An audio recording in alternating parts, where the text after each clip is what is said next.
Уважаемый Андерш, добрый вечер. Вечер. В 2009 году школа праздновала свой столетний юбилей. You celebrated the 100th anniversary. Какие принципы и традиции сохранились в школе на сегодняшний день? What kind of principles and traditions to which you operate do you still maintain? I just gave a small speech on that for some of the potential participants of ours. And I think we are very much, I think we're very Swedish in one way, which means that we pay lots of attention to the individual. We work in the liberal arts tradition, which means lots of interaction. We invite people to challenge their beliefs, to challenge their realities, because it's the only way to make a real change come by. We also spend quite a lot of time on preaching ideas of social responsibility and to work in the long-term focus.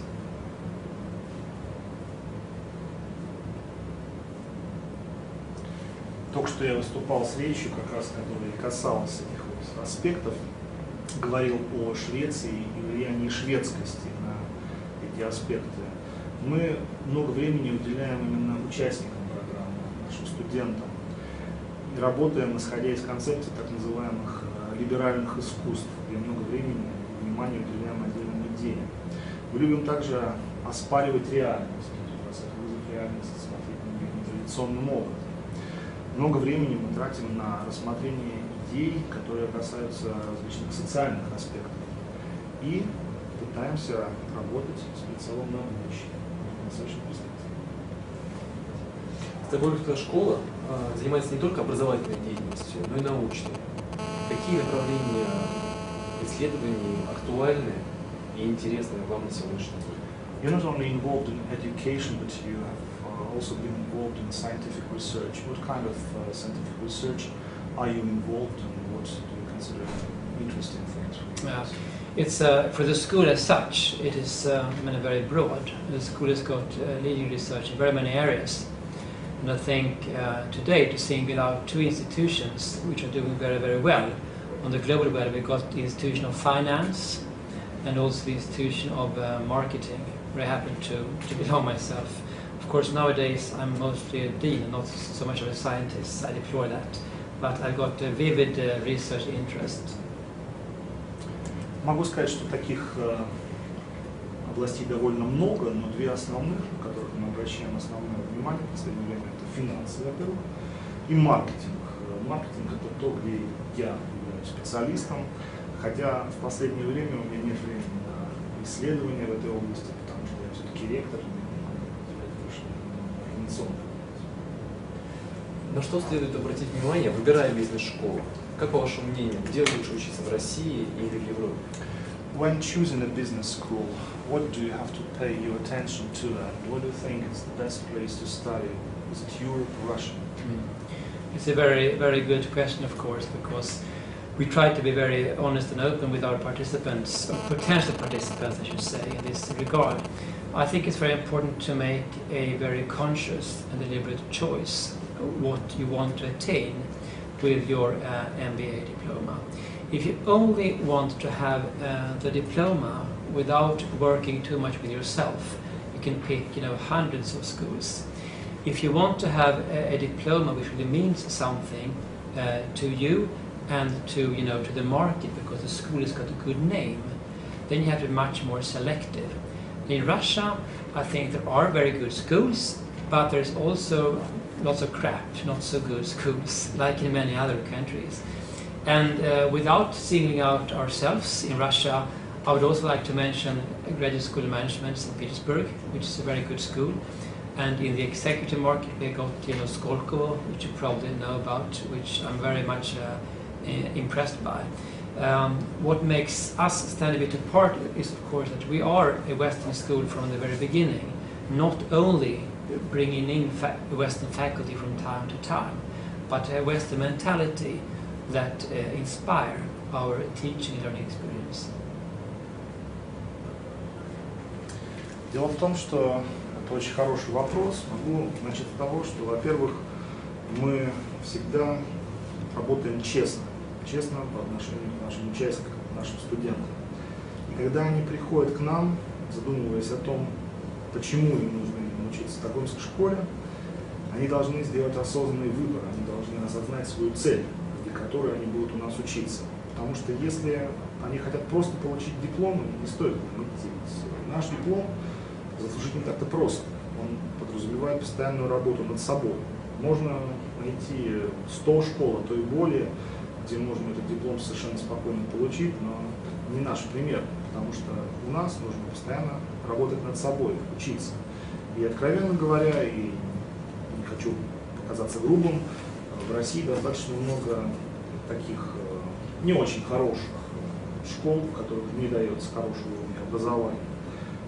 Стокгольмская школа к ним не относится. Но в России, помимо Стокгольмской школы, я бы хотел отметить также две неплохих школы, которые есть. Это школа в Санкт-Петербурге и, конечно же, Сколково, очень хороший пример. А Стокгольмская школа, она исповедует западную традицию преподавания, западную традицию обучения.